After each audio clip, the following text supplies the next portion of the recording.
mean, Well, how do you I feel don't know about that? what I'm being accused of. Sexual harassment by some of your officers. I've only heard that on the news. I haven't heard anything official. No, there's been affidavits, there's been paperwork. I haven't seen any paperwork.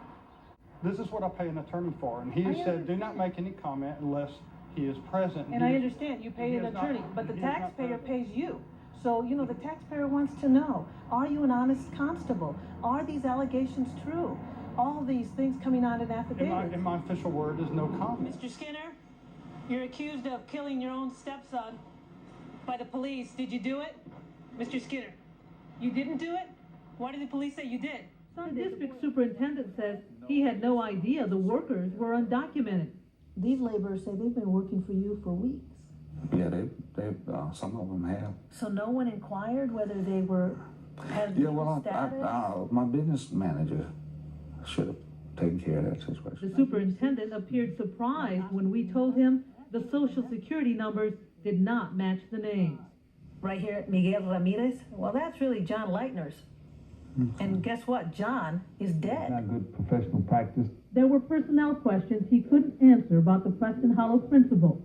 We asked about the Hispanic mothers. Did you blow them off? I was on my way to another meeting that I had to be in. I was at that PTA meeting. We asked what his subordinates did about the allegations. Do you know whether Mr. Martinez investigated the case at all? I haven't. The questions didn't sit well with the superintendent, who turned to his spokesman during the interview.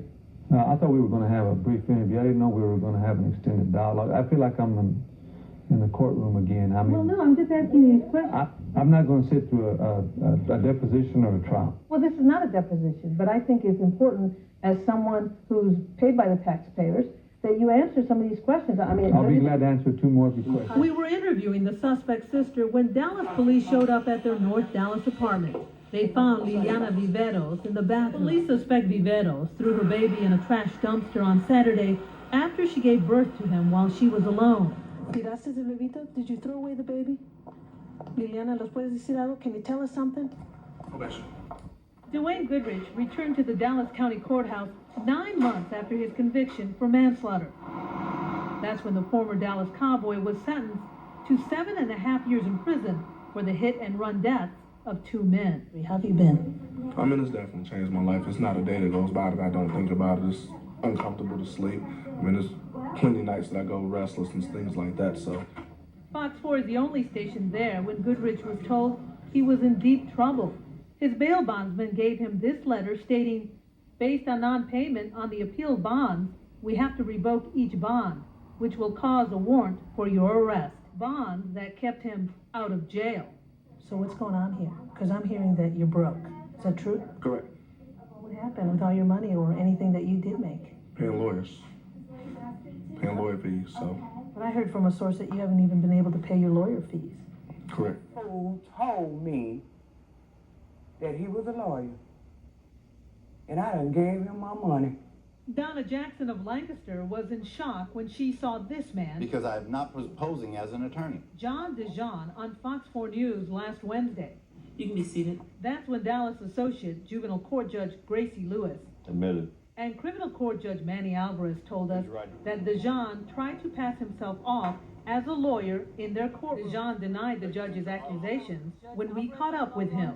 Well, I'm saying I'm not an attorney, and nor have I ever told any judges that I'm an attorney. When he called me back, he said, I am a lawyer. But Donna Jackson says she hired DeJean in January to get her brother out of jail. She even has $400 in receipts from the money she paid him. But he says he's never told anybody he's a lawyer. Well, he lied. He lied. He told me he was a lawyer. He was going to get my brother out. He was representing my brother. Photos, lawsuit documents, divorce papers, even autopsy pictures. Just a handful of items 2 men found in an Irving dumpster Sunday night. Quite a few documents in there. It's just all the way down to the bottom of this dumpster. Who knows what else is in there? There were all kinds of documents with sensitive information. A lot of the things are blacked out. But even through the marker, I can see names and numbers and social security numbers and birth dates. Everything someone who wants to commit identity fraud can find right here. A worker at Rent-A-Crate who did not want to talk on camera said Collin County officials hired the company to dispose of court documents the county did not plan to take to its new courthouse. Here's some documents that were found in the dumpster. In Dallas, Tim Nazer was relieved to get his documents that had his social security number all over them. He thought they were shredded after his lawsuit was settled in Collin County. If I had a concern, it'd be that there's more out there, really. I heard she was 16, developing, I can't explain. James Richardson, You made a mistake. I made a mistake. Michael Douglas, You're a registered sex offender. and Robert Kendall are all employees for the U.S. Postal Service in North Texas, and also registered sex offenders in the state. The U.S. Postal Service had no idea these registered sex offenders were on its payroll until our reports came out in May and June. Should not be in the public eye. They represent the post office 24 hours a day, 7 days a week. Mail carrier Henry Mayfield tipped us off on the registered sex offenders on the job.